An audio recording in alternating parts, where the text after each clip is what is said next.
वक्फ संशोधन बिल संसद में कल पेश किया जा सकता है और इसको लेकर के जेडीयू के अंदर क्या राय है, इसको समझने की कोशिश करते हैं। जेडीयू के सीनियर लीडर और विधान पार्षद गुलाम गौस साहब हमारे साथ हैं। गौस साहब, कल वक्फ संशोधन बिल संसद में पेश हो सकता है। आपकी पार्टी ने कई आपत्तियां जताई थी और अब लगता है कि बिल में वो संशोधन होगा, या क्या आपको उम्मीदें? हमारी अपनी निजी राय है। तो मैं नरेंद्र मोदी जी से भी आग्रह करूंगा, इस विधेयक को वापस ले लें। यही देश के हित में होगा, इस मुल्क के हित में होगा, जनता के हित में होगा। इन्होंने किसान आंदोलन जब चला, बहुत से लोग हताहत हुए, बहुत परेशानी हुई, और अंतोगत्वा इन्होंने इस देश हित में किसान विधेयक को वापस लिया। जब किसान विधेयक वापस हो सकता है, तो ये वक्फ विधेयक क्यों नहीं वापस हो सकता है? इनको क्या अधिकार है? इनका दिया हुआ है संपत्ति, हमारे पुरखों ने, हमारे पूर्वजों ने दिया था, ताकि गरीब, गुरबा, बेवा, बेकस, यतीम, टूअर सब बच्चों की मदद हो सके, मदद किया जाए। आप तो कुछ दोगे नहीं। आपने जो है, जो माइनॉरिटी डेवलपमेंट का जो पैसा था, उसको आपने घटा दिया बहुत। आपने मौलाना आजाद फाउंडेशन से जो पढ़ने वाले बच्चों को पैसे मिलते थे, उसमें फंड देना बंद कर दिया। आप दोगे नहीं, और हमारे पास जो संसाधन है उसको भी छीनना चाहते हो।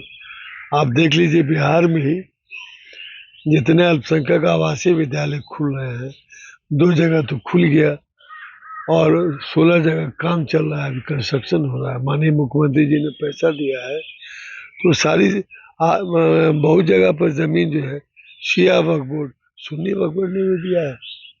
तो हमारे पास रहेगा तब ना। आप जो है मेहरबान हो जाओगे तो अंबानी महाराष्ट्र का वक्फ का जमीन कब्जा करके बैठा हुआ है। लेकिन आपकी पार्टी लगता है कि समर्थन कर रही है इस सवाल पे, तो वैसी स्थिति में आप पार्टी के अंदर है, क्या आपने नेतृत्व से बातचीत की है? नहीं, मेरी पार्टी, आप ये नहीं कर सकते कि मेरी पार्टी समर्थन कर रही है। कोई एक आदमी पार्लियामेंट में बोलता है तो उसकी निजी राय हो सकती है। अभी कहाँ हमारे माननीय मुख्यमंत्री जी तक कुछ नहीं कहा है। आप मुख्यमंत्री से आपने बातचीत की है इन मुद्दों इस पे? संबंध में बाली मेरी बात पहुंची हो तक। क्या आपको लगता है नीतीश कुमार को क्या करना चाहिए? निश्चित हमको पूरा उम्मीद है कि माननीय मुख्यमंत्री जी स्टैंड लेंगे। स्टैंड क्या होगा सर? क्या होगा? वापस होना चाहिए, हम तो कहते हैं। हम आपसे पूछना चाहते हैं कि महावीर मंदिर है अपने शहर पटना में, हमको उसके ट्रस्टी का मेंबर बनाया जा सकता है? नहीं। तिरुपति में जो है मंदिर है, उसका हमको मेंबर बनाया जा सकता है? नहीं। अरे ये देश विविधताओं का देश है, हमारा मुल्क भारत अनेकता में एकता है, यही हमारी विशेषता है। हम सभी हिंदू मुस्लिम भाई एक साथ रह के एक दूसरे के सुख दुख में शामिल होकर पर्व त्योहार मनाते रहे। और इस सरकार के पास कोई एजेंडा ही नहीं है सिवाय हिंदू मुसलमान करने की। लेकिन आप लोग भी तो गठबंधन में है ना? उससे क्या हुआ था? हम हैं क्या वैसे? कभी बाबरी दादरी, कभी लव जिहाद, कभी घर वापसी, कभी 3 तलाक, कभी एनआरसी, कभी सीए, कभी 370, और कभी मॉब लिंचिंग, और अब जो वक्त। आपकी पार्टी के कुछ नेता कहते हैं कि मुसलमान हमको वोट नहीं देते हैं, नीतीश कुमार काम करते हैं मुसलमानों के लिए, फिर भी वोट नहीं मिलता है। अब कहने वालों को कहने दीजिए। यहाँ बेला जो कहते हैं उनको तो पहले अपना बताना चाहिए ना, उनके समाज का लोग कितना वोट देता है जदयू को। जो भी बोलते हो, बेलागंज का निकाल के रिकॉर्ड देख लीजिए कि मुसलमानों ने, विशेष रूप से पसमानदा मुसलमानों ने किसको वोट दिया। आपको लगता है कि नरेंद्र मोदी और उनकी सरकार जो है वो पीछे हटेंगे वक्फ संशोधन बिल के सवाल पे? देखिए, एक जनप्रतिनिधि को लकीर का फकीर नहीं होना चाहिए।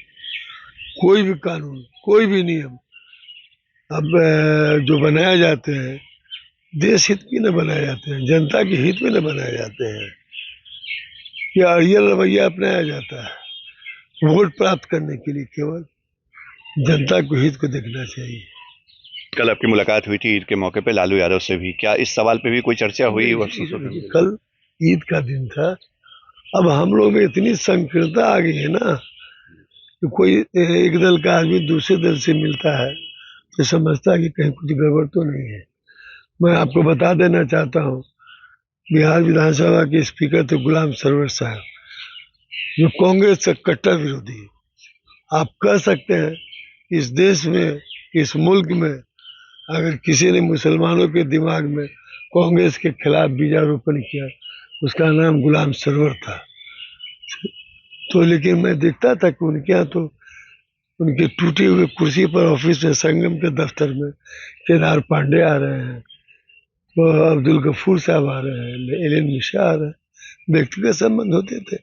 मैं ही विपक्ष का नेता था, तो मैं नीतीश जी से मिलने नहीं आता था, तो लालू जी से मिलने चला गया। तो और ये लोग चाहे विजय कृष्ण हो, लालू जी हो, नीतीश जी हो, मंगीलाल मंडल हो, आपके क्या बोलते विजय गुप्ता हो, सुशील मोदी जी है, ये अरुण जी जो एमएलए हैं अभी बीजेपी से, ये सब हम लोगों के सीनियर थे। हम लोग इनके अंडर में काम करते थे जीपी आंदोलन में।